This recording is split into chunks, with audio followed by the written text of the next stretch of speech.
a little artistic philosophy today. And that makes it sound really dull and boring.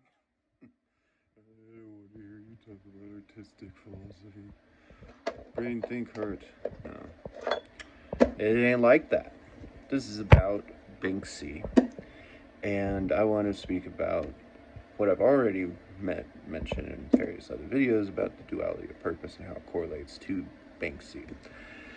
So everybody knows about the controversial destruction of the little girl holding the heart balloon. And how that's aging is not well. At first, it's, oh, dramatic. People are see, the whole art class society and investment structure as being sellout-ish. And, the underground network of people who, like, we're artists because we don't have any money. Okay? One thing, if that picture ever made you feel something, what he did was just stab you in the heart. Okay? So if you look at that, and it's such a cute photo, the more you look at it over the years, you look back at it, and everybody sort of relates to the little girl, right? Whether you're a man, a woman, a child, you see the balloon, you sort of remember that innocence. And as the picture ages, everybody gets to sort of relate to the little girl. As a male, as a father figure or something, you would see your daughter, or there's a diversity there. A huge diversity of interpretations to why we love this innocence, this girl staring at this balloon.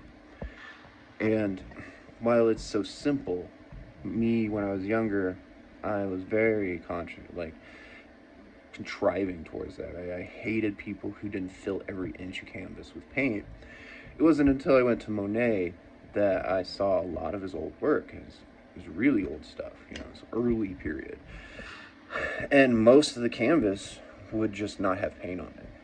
And yet you would still see this image, and it's so simple, and you can tell it's an image. And you're like, it gets me thinking differently about my own structures and why I paint the way I do and have done.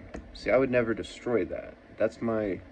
I'd never get tired of looking at it, and that's considerable to, like, Banksy's, like, that's my, like, thing, that's the one that, if you know me, that's the painting that you're going to think about, if you think about my paintings. Not that I'm famous in any regard whatsoever, it's just that's my defining thing, and that was the first one I ever made. It's just that there's this contemporary view now, this analysis of art that is just embarrassing. That how it's aged now has become, hey, these things get in your mouth, that everyone wants to say, oh, it showed the audacity of money and how everybody's a sellout. He's just being this rock star. At first, it's shocking and awe, and you think, oh, that's brilliant. How does it age? It does not age well. All it says is now that that's how you view that work. He completely just wanting to be an artist. You can see that what he's doing is desperation to be more noticed, to give some sort of street cred to himself, that he's trying to fabricate this by destroying the connection of art that is between all people. Art, whether or not, sure, money is invested in art, and there's a huge issue about whether or not the artist will get it. Like, I mean, you can exchange Van Goghs all day long. Van Gogh died a very poor person. While Van Gogh was self-destructive, he didn't destroy his paintings, he didn't destroy his artworks, and that's why it became art, is because he loved it so much. Though he was a self-destructive person, this is the only way that he could relate to them, and thus us relate through his paintings to him. So then when you look at a self-destructive artist like that is willing to destroy their own art that people already enjoy and love, you're literally just telling them to hate you, is what it is. Because now that connection's gone. The duality of purpose is utterly obliterated. And what we're left with is that money sustains art. Okay? It's the only thing that keeps it around. People don't understand the value of things typically. If I showed you my paintings, you'd only value it for its physical dollar value. you wouldn't look at that and say, I want to look at that for the rest of my life.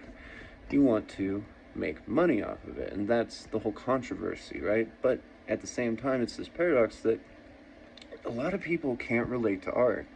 The only way that they can do so is to help them understand how much it is worth. And it's worth that much because people invest money into it. So these people see this value that otherwise would just not even be existent, wouldn't be there, and a lot of this art would just be destroyed over time, especially because people don't value it. They have to understand that there is a fiscal value that gets people interested into it. When I was at the Van Gogh exhibit, I studied the people as much as I studied the paintings, and because a lot of it was genuinely artwork too. It's very interesting, you know, how this all blends together, because there's two interpretations for the definition of art. But a lot of the people spoke about the money, and they just passed right through, and I could listen to their conversations. And some people wanted to be really artsy fartsy about it and be like, oh, I love they have all these fancy words that I'm like, I don't know, man, I don't relate to you.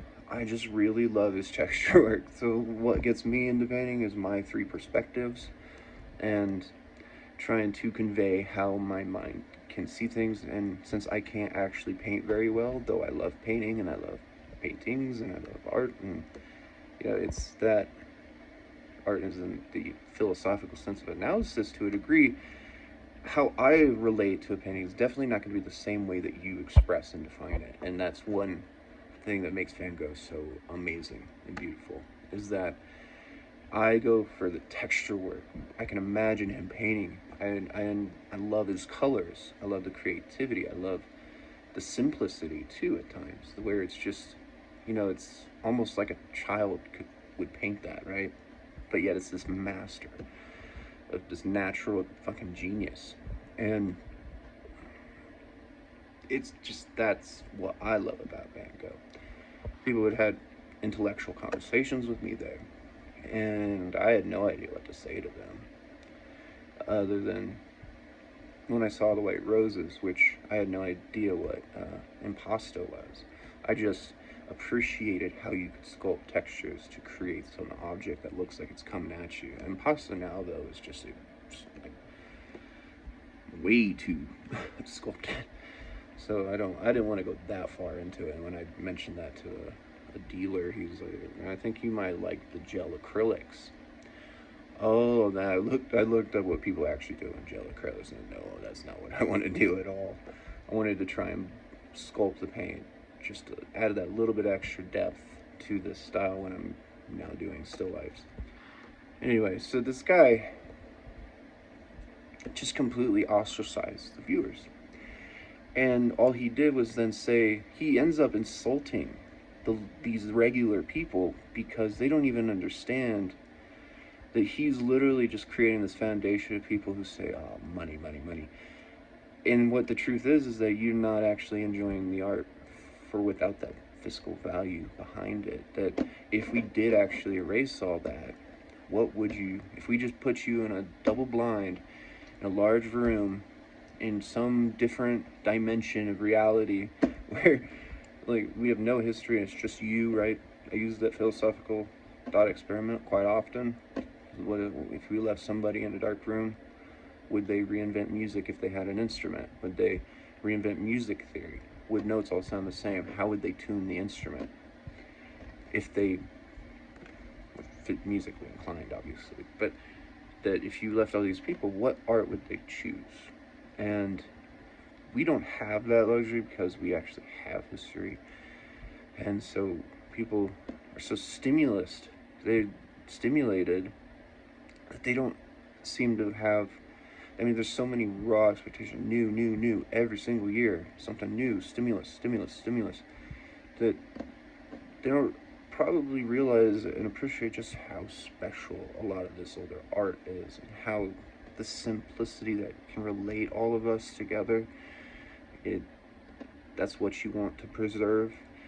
And if you destroy that by destroying your own work, all it went from was how somebody can interpret this girl, which correlates to all of us viewing the beauty of young girls, and how we can all experience love in all all these weird interpretations of our experiences through life, that once you destroy that, you're left with this very shallow interpretation of the image, which is just the balloon representing love. And it's like, oh, we only destroyed the youth, we destroyed the innocence. And now the people who are older are ostracized because they don't see that anymore, and all they see is themselves being destroyed. And it's just a very shallow, very singular way of directing everybody into one thought process. That either you see it as rebellion against this, hierarchy of wealth, which is sustaining art in general, because if there wasn't any money in it, people see it as pointlessness. A lot of intellects do anyway, especially academics. That too with music, I think it's a waste of time, that it's just an object on your wall, right? It weighs you down. If you had to move, you couldn't bring all your artwork with you. It's very difficult if you own 100 paintings. That is why it's never going to age well. And that was a bad decision. All he did was destroy his reputation and respect. That in the long run, all he looks like is those two girls, those heiresses, that poured tomato soup on a Van Gogh. And we're screaming about money destroying the environment by destroying the few beautiful things that we have for humanity. The things that we do want to remember from our history, from these eras where people did suffer and we came and we industrialized and we started to better people, giving them representable lives and hope for a diversified future of success. And then you want to pour soup on the one thing that is just there to take people away from that world, right? So you want to destroy the art, pretend that you're going to make the world a better place so that people can just lose their individuality and interpretations of their surroundings. It's disappointing to me. And so, truth is, you're probably not as clever as you think you are just because you're a street artist. There might be a reason that you are a street artist, is what I'm saying, is that you lacking this depth, that a lot of people still do it simply for money, but the money does preserve it. It sustains it. It keeps it in the public's eye to understand that this has value. Why does it have value? So that they can get over this fiscal lust that they envy. They envy equity, that they can only see something as valuable because other people say it's worth something more. And now they want that object. And aside from me, I remember the first time I saw Starry Night, so I know that if I were in a room, that would be my favorite painting.